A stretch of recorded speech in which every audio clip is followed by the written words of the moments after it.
El Centre del Carme ha acollit la presentació d'un pla d'ajudes destinades als ajuntaments amb una inversió de 47 milions d'euros. Amb aquesta iniciativa, la Generalitat pretén intensificar les àrees de turisme, cultura i mobilitat. En aquest sentit, el president Ximo Puig ha reiterat la plena confiança del seu govern en els municipis a l'hora d'establir polítiques que ajuden els ciutadans.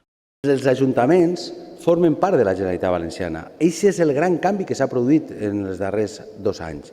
I és que nosaltres confiem plenament en els ajuntaments a l'hora de poder abordar conjuntament polítiques que vagin en benefici de la ciutadania, en benefici de la millora dels serveis públics i sobretot també en un objectiu comú fonamental, que és la creació d'ocupació, el treball.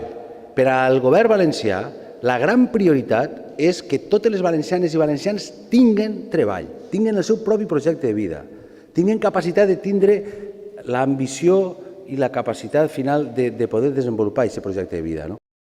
Aquestes subvencions destinades als ajuntaments s'invertiran en projectes que puguen optar al fons FEDER.